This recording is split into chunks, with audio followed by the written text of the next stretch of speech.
Welcome to today's show, Warehouse and Operations as a Career. My name's Marty, and today I'd like to talk to the resume and ways to make one. Last week we visited with a recruiter and discovered how important they are, so let's discuss the how-to today.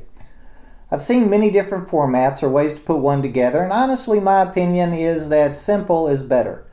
You can use the fancy fonts, separate the sections with colored bars, change the fonts for descriptions, etc., but I've never heard of a right or wrong way to complete one.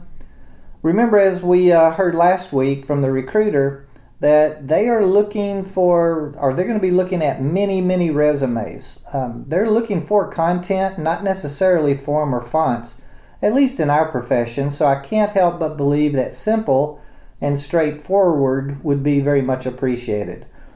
I was asked a couple of weeks ago, should I put my picture on my resume or my posting?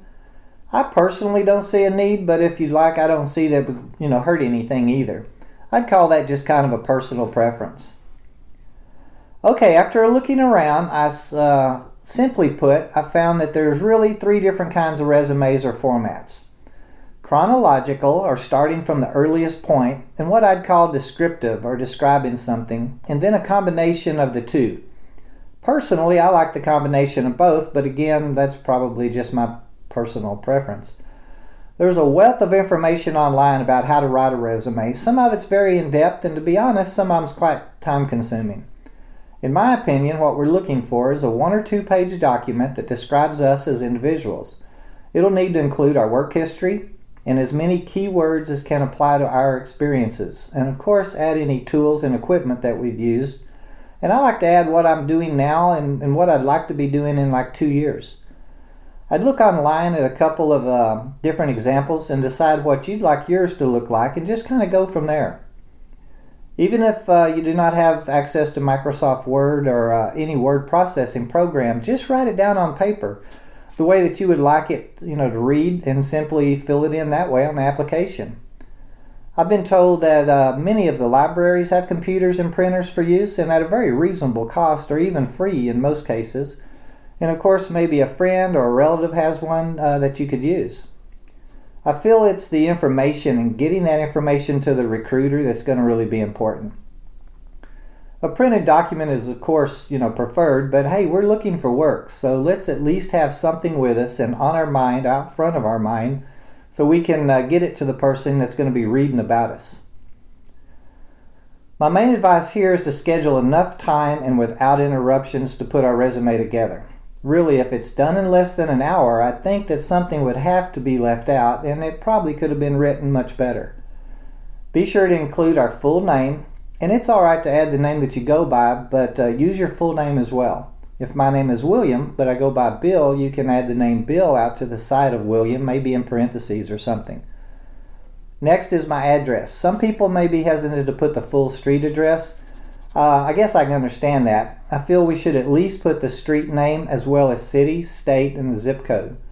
That's all going to be very important to the recruiter or the one that's reviewing our resume. And then the most important part is our contact information. None of our efforts are going to matter if the recruiter spends a couple of days running us down. Someone may call them back before we even get our message. Always add a good phone number where you can be reached, at any time. Or that any left message is going to get back to you. If you don't have a phone of your own and are going to leave friends or parents or a relative's number, be sure and tell them about it. Be sure that they know about it and that they will get the message to you as soon as possible. A good email address is a must as well. If you don't have one, they're free. Sign up and check it as often as possible. Email is the first place that a recruiter is going to go if they can't reach you, sometimes and probably even before they make that phone call. Now this step sounds out of place, but it made sense to me after it was explained. Next, find a job posting or a type of job that you're looking for. This way we'll write our resume to that job or at least that type of position. Just remember now, let's not tie ourselves down to one particular job that's posted. Today it seems like more and more companies are utilizing systems, computer programs to pre-screen such things as our resume, or as we've heard, looking for keywords to grab their attention. I'd make sure to either list those keywords at the top under like an objectives column or maybe an accomplishments heading, or make sure that I scatter them throughout the text somewhere when I'm listing my job and work history. Everything you'll read about online or in books or magazines or anything will mention, to use those keywords. Next, I think, or at least I personally like to see a heading or summary of qualifications section.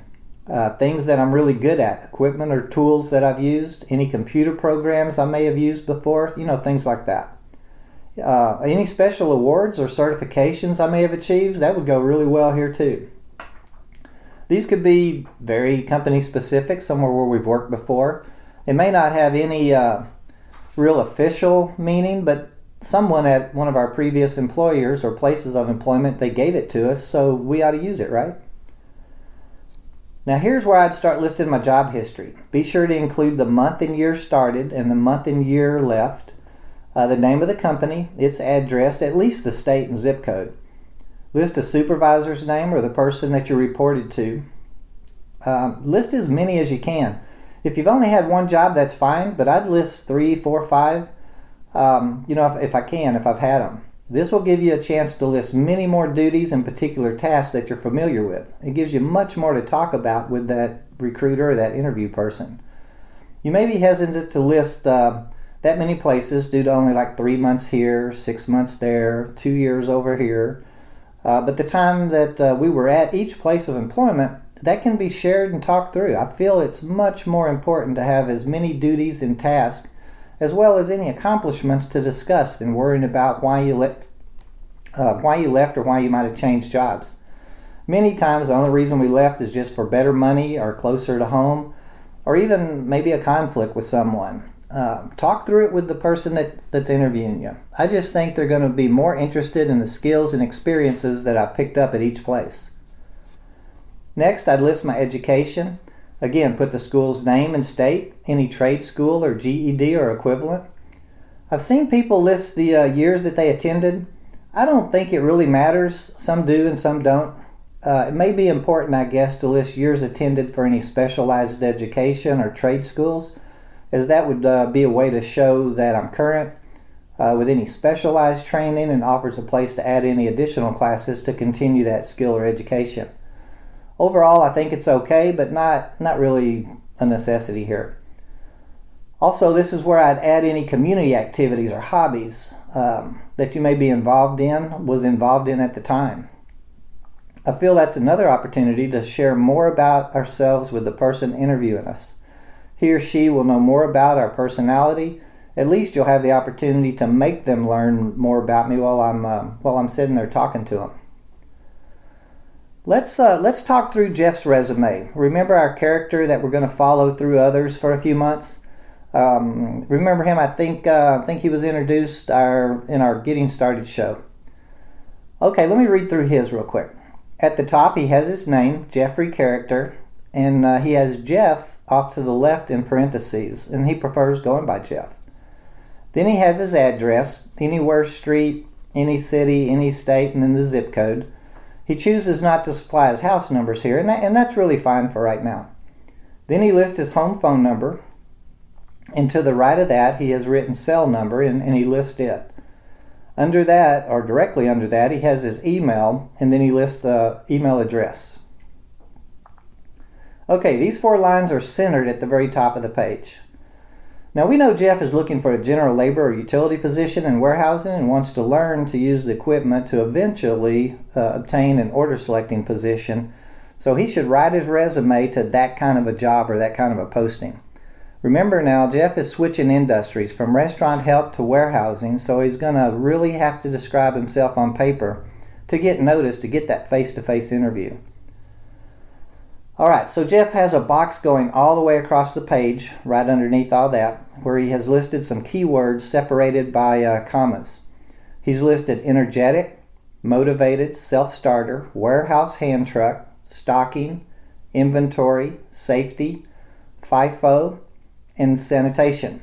All keywords that a recruiter or a computer program is going to pick up on. Now these are all things that he has some knowledge about. He is energetic. He's motivated to find a job. He is a self-starter. He has used a hand truck in the back of the kitchen to move product and boxes around, at least enough to know a bit about it. and he stocked groceries upon delivery.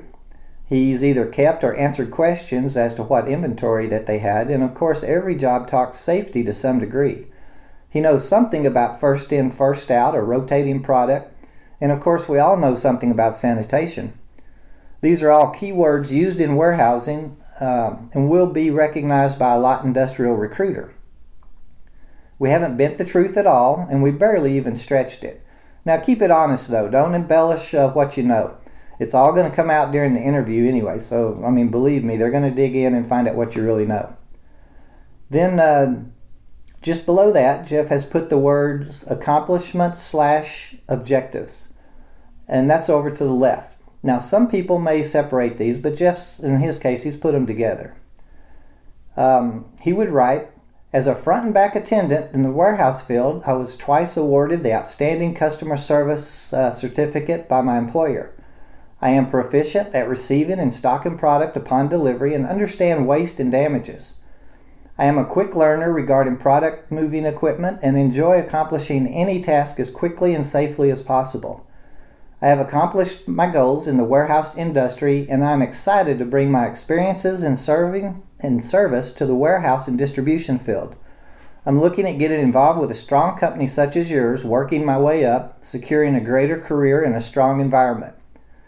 Now here he's used many descriptive words to go along with the keywords that he mentioned above. Here's where we could add some qualifications. But in Jeff's case, he chose to leave that off. Why point out that he really doesn't have any warehousing skills other than what we've already touched on in our objectives. Next, he would list his jobs or work history, starting with the most recent or present, something like this. So, he started over on the left side of the page. He's got January 2016 to October 2016. Then he puts the restaurant name, city and state, and then his chef's name. That was the guy that he really reported to. Now, briefly, this is where he would describe his duties, but he keeps them as close as possible to what he wants in a position. So he would write something like, responsible for receiving deliveries and stocking product as well as customer service out front of the store. Then he lists his previous job as September 2014 to December 2015. Again, the restaurant's name, city and state, and his boss's name. Again, briefly describing his duties as responsible for sanitation of prep area and working closely with back of the store while keeping up with the front as well. See how he's speaking the truth, but wording it in the direction that he's wanting to move to. Then he lists November 2013 to August 2014. Names of the restaurant and his supervisor, and again his duties. Working the front of the restaurant and learning tasks in the kitchen area. Look at how he's shown progression through many of these tasks with each move, not spinning anything, but pointing the reader in the direction that he wants to go. Next, he has a header, right underneath that, he has a header for education, and again it's over to the left.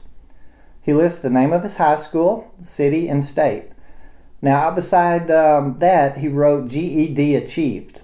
Jeff didn't complete high school, but he showed he received his GED or equivalent. It's simple, but states the accomplishment on paper without any descriptive reasons or years given, and that's just fine. Now he lists a few courses he has taken, like Safe Serve, food storage, and a knife safety course. Next, he has a header listed as hobbies/interests, and he lists camping, fantasy football, computer courses, and recycling. These are things that Jeff will use to help show his personality and enthusiasm to the recruiter when he has the chance, when he's sitting down in front of them, or possibly even on the telephone if they go into it.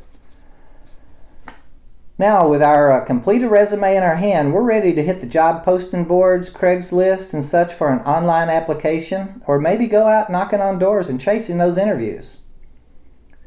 I hope I helped you with the resume today. Something like that is what I'd be looking for or even use myself.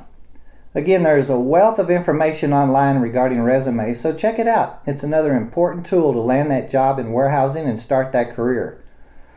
Please feel free to send me any questions or your ideas regarding resumes, and I'd be happy to share them on the blog or put together a show for us all to discuss. Thanks for listening today, and next week we'll dig into the interview process, both phone and face-to-face scenarios, and how to control the interview from the very beginning and land that position. Remember, as always, be safe out there. Our families and friends need us healthy and happy.